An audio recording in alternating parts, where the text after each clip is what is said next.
Hi dears, welcome back. അപ്പോൾ ഇന്നും ഞാൻ വന്നിരിക്കുന്നത് നമുക്കൊക്കെ ഒരുപാട് പ്രയോജനകരമായിട്ടുള്ള നല്ലൊരു വീഡിയോ ആയിട്ടാണ് കേട്ടോ. നമ്മുടെ കയ്യിൽ ബാക്കി വന്ന ചോറുണ്ടെങ്കിൽ ഇതുപോലെ നല്ല സോഫ്റ്റ് ആൻഡ് ഫ്ലഫി ആയിട്ടുള്ള ബാറ്റർ നമുക്ക് വീട്ടിൽ തന്നെ മിക്സിയുടെ ജാറിൽ ലിറ്റർ കണക്കിന് അരച്ചെടുക്കാൻ വേണ്ടിയിട്ട് സാധിക്കും കേട്ടോ. അപ്പോൾ അതിന് വേണ്ടിയിട്ട് ഈനോ, ബേക്കിംഗ് സോഡ അത് മാത്രമല്ലാണ്ട് കൊണ്ട് ഈസ്റ്റ് ഒന്നും നമുക്ക് ആവശ്യമില്ല. അപ്പോൾ നമ്മൾ ഈ ഒരു ബാറ്റർ എങ്ങനെ അരച്ചെടുക്കുന്നത് എന്നുള്ളത് നമുക്കൊന്ന് കണ്ടു നോക്കാം കേട്ടോ. ഈ ഒരൊറ്റ ബാറ്റർ മതി നല്ല സോഫ്റ്റ് ആയിട്ടുള്ള ഇഡ്ഡലി, നല്ല ക്രിസ്പി ആയിട്ടുള്ള ദോശയും പനീർ ഒക്കെ നമുക്ക് വീട്ടിൽ ഉണ്ടാക്കിയെടുക്കാൻ വേണ്ടിയിട്ട് സാധിക്കും. അപ്പോൾ എല്ലാവരും വീഡിയോ ഒന്ന് ഫുള്ളായിട്ട് സ്കിപ്പ് ചെയ്യാണ്ട് കാണുക. വീഡിയോ ഇഷ്ടപ്പെടുകയാണെങ്കിൽ മറക്കാണ്ട് നിങ്ങളുടെ ഫ്രണ്ട്സ് ആൻഡ് ഫാമിലി കൂടെ ഒന്ന് ഷെയർ ചെയ്ത് സപ്പോർട്ട് ചെയ്യുക കേട്ടോ. അപ്പോൾ നമുക്ക് നമ്മുടെ ബാറ്ററിലേക്ക് ആവശ്യമായ ഇൻഗ്രീഡിയൻസ് ഒക്കെ എന്തൊക്കെയാണെന്നുള്ളത് നമുക്കൊന്ന് കണ്ടു നോക്കാം. ഈ ഒരു ബൗളിലാട്ടോ ഞാൻ എല്ലാം അളന്നെടുക്കുന്നത്. നിങ്ങൾ ഏത് പാത്രത്തിലാണോ അളന്നെടുക്കുന്നത് അതിനനുസരിച്ച് നിങ്ങൾ കറക്റ്റായിട്ട് അളന്നെടുക്കുക. അപ്പോൾ ഞാൻ ഈ ഒരു ബൗളിൽ 1.5 ബൗൾ അളവിലേക്ക് പച്ചരിയാണ് കേട്ടോ എടുത്തിരിക്കുന്നത്. ഈ ഒരു പച്ചരി നന്നായിട്ട് നമുക്കൊന്ന് കഴുകിയെടുക്കാം. കഴുകിയെടുത്തതിന് ശേഷമാണ് കേട്ടോ നമ്മളത് കുതിർക്കാൻ വേണ്ടി വെക്കുന്നത്. അപ്പോഴാണ് നമുക്ക് ആ ഒരു വെള്ളത്തിൽ തന്നെ നല്ല രീതിയിൽ അരച്ചെടുക്കാൻ വേണ്ടിയിട്ട് സാധിക്കുകയുള്ളൂ. ഞാനിവിടെ ഒരു നേരത്തിനുള്ള മാവാണ് കേട്ടോ, അതായത് കുറച്ച് ബാറ്റർ മാത്രമാണ് നിങ്ങൾക്ക് ഇപ്പോൾ അരച്ചെടുത്ത് കാണിക്കുന്നത്. അതുപോലെ തന്നെ നമ്മുടെ ഈ ഒരു പച്ചരിയിലേക്ക് ഞാൻ ഒരു 1/2 ബൗൾ അളവിലേക്ക് ഉഴുന്ന് കൂടെ എടുക്കുന്നുണ്ട്. അതുപോലെ തന്നെ ഒരു 1/4 ടീസ്പൂൺ അളവിലേക്ക് ഉലുവയും ചേർത്ത് കൊടുക്കുന്നുണ്ട്. എന്നിട്ട് നമുക്ക് ഉഴുന്നും ഉലുവയും നല്ല രീതിയിൽ ഒന്ന് കഴുകി എടുത്തിട്ട് അതൊന്ന് കുതിർക്കാൻ വേണ്ടിയിട്ട് വെക്കണം. നമ്മൾ ഈ ഒരു ഉഴുന്നും ഉലുവയും നമ്മൾ കുതിർക്കാൻ വേണ്ടി വെക്കുന്നത് ഫ്രിഡ്ജിലേക്കാണ് കേട്ടോ. അപ്പോഴാണ് നമുക്ക് നല്ല പെർഫെക്റ്റ് ആയിട്ട് നമ്മുടെ മാവ് നല്ല രീതിയിൽ പൊന്തി വരുള്ളൂ.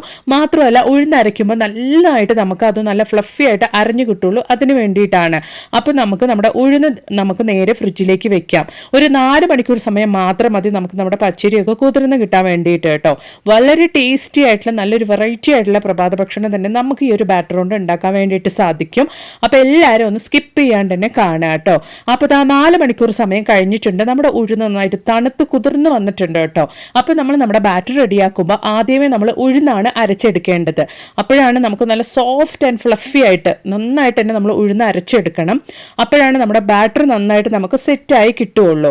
സാധാരണഗതിയിൽ ഗ്രൈൻഡറിലൊക്കെ അരയ്ക്കുമ്പോൾ ഉഴുന്ന് നല്ല രീതിയിൽ തന്നെ പൊന്തി വരുമല്ലേ. അതുപോലെ തന്നെ നമ്മൾ മിക്സിയുടെ ജാറിൽ അരയ്ക്കുന്ന സമയത്തും നമ്മുടെ ഉഴുന്ന് നന്നായിട്ട് ഫ്ലഫി ആയിട്ട് വരാൻ വേണ്ടിയിട്ടാണ് നമ്മളത് ഫ്രിഡ്ജിൽ വെച്ച് കുതിർക്കാൻ വേണ്ടിയിട്ട് വെക്കുന്നത് കേട്ടോ. അപ്പോൾ ഉറപ്പായിട്ട് ഈ ഒരു ടിപ്പ് നിങ്ങൾ ഫോളോ ചെയ്യുക. ഉഴുന്ന് കുതിർക്കാൻ വെക്കുമ്പോൾ ഫ്രിഡ്ജിൽ തന്നെ കുതിർക്കാൻ വേണ്ടിയിട്ട് വെക്കുക കേട്ടോ. നന്നായിട്ട് തണുത്തിട്ട് വേണം നമ്മൾ ഉഴുന്ന് അരച്ചെടുക്കാൻ വേണ്ടിയിട്ട്. അപ്പോൾ ഉഴുന്ന് നന്നായിട്ട് അരച്ച് ആ ഒരു ഉഴുന്ന് കുതിർന്ന വെള്ളത്തിൽ തന്നെയാണ് ഞാൻ ഉഴുന്ന് അരച്ചെടുത്തിരിക്കുന്നത്. നോക്കിയാൽ കുറച്ച് ഉഴുന്നാണെങ്കിലും നന്നായിട്ട് തന്നെ നമ്മുടെ ഉഴുന്ന് പൊന്തി വന്നിട്ടുണ്ട് കേട്ടോ.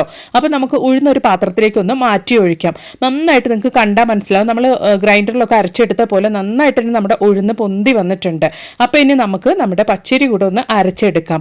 പച്ചരി നമ്മൾ അരച്ചെടുക്കുമ്പോൾ കോഴ്സായിട്ടാണ് അരച്ചെടുക്കേണ്ടത്. ഉഴുന്ന് നല്ല മഷി പോലെ നമ്മൾ അരച്ചെടുക്കണം. ഇതൊരു ടിപ്പാണ്. അപ്പോഴാണ് നമുക്ക് നമ്മുടെ ബാറ്റർ നല്ല രീതിയിൽ നമുക്ക് ആ ഒരു പെർഫെക്റ്റ് കൺസിസ്റ്റൻസിയിൽ റെഡിയായി കിട്ടുള്ളൂ. അപ്പോൾ പച്ചരി ഞാൻ ഇതുപോലെ മിക്സിയുടെ ജാറിലേക്ക് ഇട്ട് കൊടുക്കുന്നുണ്ട്. പച്ചരി ഇട്ട് കൊടുത്തതിന് ശേഷം നമ്മുടെ മെയിനായിട്ടുള്ള ഇൻഗ്രീഡിയൻ്റ് ആണ് ചോറ്. ബാക്കി വന്ന ചോറ് ഞാനൊരു 3/4 ബൗൾ അളവിലേക്കാണ് ഇതിലേക്ക് ചേർത്ത് കൊടുക്കുന്നത്. 1.5 കപ്പ് പച്ചരിക്ക് 3/4 ബൗൾ അളവിലേക്ക് ബാക്കി വന്ന ചോറും ഞാൻ ചേർത്ത് കൊടുക്കുന്നുണ്ട്. പുഴുങ്ങലരിയുടെ ചോറാണ് ഞാനിവിടെ ഇട്ട് കൊടുക്കുന്നത് കേട്ടോ. അപ്പോൾ അതും കൂടെ ചേർത്ത് നന്നായിട്ട് ഞാനൊന്ന് ഇതുപോലെ അരച്ചെടുക്കുന്നുണ്ട് കേട്ടോ. അതായത് കോഴ്സായിട്ടാണ് നമ്മൾ നമ്മുടെ ബാറ്റർ, അതായത് പച്ചരിയും ചോറും ചേർന്നിട്ടുള്ള ഈ ഒരു ബാറ്റർ നമ്മൾ അരച്ചെടുക്കേണ്ടത്. അപ്പം നമ്മുടെ ബാറ്റർ ഇവിടെ റെഡി ആയിട്ടുണ്ട്. നമ്മൾ അരച്ചെടുത്ത ഉഴുന്നും അതുപോലെ തന്നെ പച്ചരിയും ചോറൊക്കെ ഞാൻ ഇതുപോലെ നന്നായിട്ടൊന്ന് മിക്സ് ചെയ്തതിന് ശേഷം കുക്കറിലേക്കാണ് കേട്ടോ ഒഴിച്ചു കൊടുക്കുന്നത്. കുക്കറിലാകുമ്പോൾ നമുക്ക് വേഗത്തിൽ തന്നെ മാവ് നന്നായിട്ട് തന്നെ പൊന്തി വരും. അതിന് വേണ്ടിയിട്ടാണ്. അപ്പോൾ കൈ ഒന്ന് നന്നായിട്ട് കഴുകിയിട്ട് കൈ ഉപയോഗിച്ച് തന്നെയാണ് കേട്ടോ ഞാൻ ആ ഒരു ഉഴുന്നും പച്ചരിയും ചോറൊക്കെ നമ്മൾ അരച്ചെടുത്ത ആ ഒരു ബാറ്റർ നന്നായിട്ടൊന്ന് മിക്സ് ചെയ്തെടുക്കുന്നത്.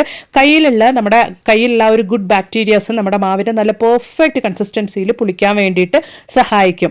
ഈ ഒരു സമയത്ത് മുഴുവനായിട്ടുള്ള ഉപ്പ് നമ്മൾ ഇട്ട് കൊടുക്കരുത്. ഒരു 1/4 ഭാഗം ഉപ്പ് മാത്രം നമ്മുടെ മാവിലേക്ക് വേണ്ടിയിട്ട് നമുക്ക് ഇട്ട് കൊടുക്കാം. മുഴുവൻ ഉപ്പും നമ്മൾ ഇട്ട് കഴിഞ്ഞാൽ, അതായത് മാവിലേക്ക് വേണ്ട ഉപ്പ് നമ്മൾ മുഴുവനായിട്ടും ഇട്ട് കൊടുത്തു കഴിഞ്ഞാൽ മാവ് ഒരുപാട് അങ്ങ് പുളിച്ചു വരും. അതിന് വേണ്ടിയിട്ടാണ് നമ്മളിവിടെ കുറച്ച് ഉപ്പ് മാത്രം ഇട്ട് കൊടുക്കുന്നത്. എന്നിട്ട് നല്ല രീതിയിൽ നമ്മൾ ഇതുപോലെ കൈകൊണ്ടൊന്ന് ബീറ്റ് ചെയ്ത് കൊടുക്കുക കേട്ടോ. അപ്പോൾ നമ്മുടെ മാവ് ഇവിടെ റെഡി ആയിട്ടുണ്ട്. നമുക്ക് ഓവർനൈറ്റ് അല്ലെങ്കിൽ ഒരു 8 മണിക്കൂർ സമയത്തേക്ക് നമ്മുടെ മാവ് ഇതുപോലെ ഒന്ന് റെസ്റ്റ് ചെയ്യാൻ വേണ്ടി വെച്ചാൽ നന്നായിട്ട് തന്നെ നമ്മുടെ മാവ് പൊന്തി വരും കേട്ടോ. അതുപോലെ തന്നെ നമുക്ക് നല്ല കിഡിലൻ ഇഡ്ഡലിയും ദോശയും പനീറൊക്കെ നമുക്ക് ഉണ്ടാക്കിയെടുക്കാൻ വേണ്ടിയിട്ട് സാധിക്കും. അപ്പോൾ കൈകൊണ്ട് നന്നായിട്ടൊന്ന് മിക്സ് ചെയ്ത് കൊടുത്തിട്ടുണ്ട്. ഈനോയോ ബേക്കിംഗ് സോഡയോ അതുപോലെ ഈസ്റ്റ് ഒന്നും ചേർക്കാണ്ട് കൊണ്ട് ഞാനത് ആ കുക്കറിന്റെ മൂടി അടച്ചു വെക്കുന്നുണ്ട്. ഈ ഒരു സമയത്ത് നിങ്ങൾക്ക് വേണമെങ്കിൽ വെയിറ്റ് ഹോൾ, ആ കുക്കറിന്റെ വെയിറ്റ് ഹോൾ എടുക്കാവുന്നതാണ് കേട്ടോ. അപ്പോൾ ഇത് നമുക്ക് നന്നായിട്ടൊന്ന് റെസ്റ്റ് ചെയ്യാൻ വേണ്ടിയിട്ട് വെക്കാം കേട്ടോ. അപ്പൊ ഇനി നമുക്ക് സമയം കൊണ്ട് നല്ല ടേസ്റ്റി ആയിട്ടുള്ള ഇന്ന് ഇൻസ്റ്റാഗ്രാമിലും ഫേസ്ബുക്കിലൊക്കെ ട്രെൻഡിങ് ആയിട്ട് പോയിക്കൊണ്ടിരിക്കുന്ന നല്ല ടേസ്റ്റി ആയിട്ടുള്ള ഇഡ്ലി പൊടി അല്ലെങ്കിൽ ചമ്മന്തി പൊടിയൊക്കെ എന്നറിയപ്പെടുന്ന ചട്നിയും അതുപോലെ തന്നെ സാമ്പാറോ കറികളോ ഒന്നും ഇല്ലാണ്ട് കൊണ്ട് ദോശയുടെയും ഇഡ്ലിയുടെയും പണിയാരത്തിന്റെ ഒക്കെ കൂടെ പോകുന്ന ഒരു അടിപൊളി റെസിപ്പി അത് വിത്തിൻ മിനിറ്റ്സിൽ എങ്ങനെ റെഡിയാക്കാം എന്നുള്ള ഒന്ന് കണ്ടു നോക്കാം. അപ്പൊ അതിന് വേണ്ടിയിട്ട് ഞാൻ പാൻ അത്യാവശ്യം നന്നായിട്ട് ചൂടായതിനു ശേഷം ലോ ഫ്ലെയിമിൽ ഇട്ടിട്ടാണ് കേട്ടോ നമ്മുടെ ഇൻഗ്രീഡിയൻസ് ഒക്കെ ഒന്ന് ചേർത്ത് കൊടുക്കുന്നത്. അപ്പൊ ഈ ഒരു ബൗളിൽ 1 ബൗൾ അളവിലേക്ക് ഉഴുന്ന് ഞാൻ ചേർത്ത് കൊടുത്തിട്ടുണ്ട്. അതുപോലെ തന്നെ ഈ ഒരു ബൗളിൽ 1/2 ബൗൾ അളവിലേക്ക് നമ്മൾ ഈ ഒരു സമയത്ത് കടലപ്പരിപ്പാണ് കേട്ടോ ചേർത്ത് കൊടുക്കുന്നത്. കടലപ്പരിപ്പും നമുക്ക് ഇതിലേക്ക് ഇട്ട് കൊടുക്കാം. അതിനുശേഷം നമുക്ക് ആവശ്യമായിട്ടുള്ളത് പൊട്ടുകടലയാണ്, അതും ഒരു 1/2 ബൗൾ അളവിലേക്ക് നമുക്ക് ചേർത്ത് കൊടുക്കാം. അതുപോലെ തന്നെ ഇനി നമുക്ക് കപ്പലണ്ടിയാണ് ഒരു 1/2 ബൗൾ അളവിലേക്ക് ചേർത്ത് കൊടുക്കാനുള്ളത്, അതും നമുക്ക് ചേർത്ത് കൊടുക്കാം. തൊലി കളഞ്ഞിട്ട് വേണമെങ്കിൽ നിങ്ങൾക്ക് ചേർത്ത് കൊടുക്കാവുന്നതാണ് കേട്ടോ. അപ്പോൾ നമ്മുടെ ഇൻഗ്രീഡിയൻസ് ഒക്കെ നമ്മൾ ചേർത്ത് കൊടുത്തതിന് ശേഷം ഫ്ലെയിം നമുക്ക് ഫുൾ ഫ്ലെയിമിൽ വെച്ചതിന് ശേഷം കൈ വിടാണ്ട് കൊണ്ട് ഇതുപോലൊന്ന് റോസ്റ്റ് ചെയ്ത് എടുക്കാവുന്നതാണ് കേട്ടോ.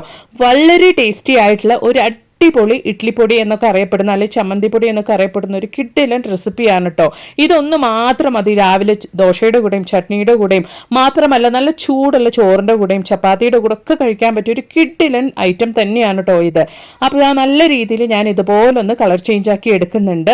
ഈ ഒരു സമയത്ത് ചെറുതായിട്ടൊന്ന് നമ്മൾ ചേർത്ത് കൊടുത്ത ഇൻഗ്രീഡിയൻസ് ഒക്കെ ഒന്ന് ചൂടായി വരുന്ന സമയത്ത് നമുക്ക് ഇതുപോലെ ഒരു കൈപ്പിടി അളവിലേക്ക് കറിവേപ്പില നന്നായിട്ട് കഴുകിയതിന് ശേഷം ചേർത്ത് കൊടുക്കാം. വെള്ളം ഇല്ലാണ്ട് കൊണ്ട് നിങ്ങൾ ചേർത്ത് കൊടുക്കാൻ വേണ്ടിയിട്ട് നോക്കണം കേട്ടോ. കറിവേപ്പിലിന്റെ അളവ് കുറച്ച് കൂടുതലായാലും കുഴപ്പമില്ല, അത് അത്രത്തോളം നല്ല ടേസ്റ്റ് തന്നെ ആയിരിക്കും. ഞാനിവിടെ 1 ബൗൾ അളവിലേക്ക് തന്നെയാണ് ചേർത്ത് കൊടുത്തിരിക്കുന്നത് കേട്ടോ. എന്നിട്ട് നല്ല രീതിയിൽ നമുക്ക് ഇതുപോലൊന്ന് മിക്സ് ചെയ്തെടുക്കാം. നമ്മൾ ചേർത്ത് കൊടുത്ത ഒരു ഉഴുന്ന് പരിപ്പിന്റെ കളർ ചേഞ്ച് ആകുമ്പോൾ തന്നെ നമുക്ക് മനസ്സിലാവും കേട്ടോ, നമ്മൾ ചേർത്ത് കൊടുത്ത ഇൻഗ്രീഡിയൻസ് ഒക്കെ നല്ല രീതിയിൽ കളർ ചേഞ്ച് ആയിട്ടുണ്ട് എന്ന്. നോക്കി നന്നായിട്ട് തന്നെ കളർ ചേഞ്ച് ആയി. ഈ ഒരു സമയത്ത് നമുക്ക് ഫ്ലെയിം ഓഫ് ചെയ്യാം. എന്നിട്ട് ചൂടാറിയതിന് ശേഷമാണ് കേട്ടോ നമ്മളിത് ഉപയോഗിക്കാൻ വേണ്ടിയിട്ട് പോകുന്നത്. ഇത് കളർ ചേഞ്ച് ആയി വരുന്ന സമയത്ത് നല്ലൊരു സ്മെല്ലാണ് കേട്ടോ. അത്രത്തോളം ഹെൽത്തിയുമായിട്ടുള്ള ഒരു ഇഡ്ലി പൊടി അല്ലെങ്കിൽ ചമ്മന്തി പൊടിയാണ് നമ്മളിവിടെ റെഡിയാക്കിക്കൊണ്ടിരിക്കുന്നത്.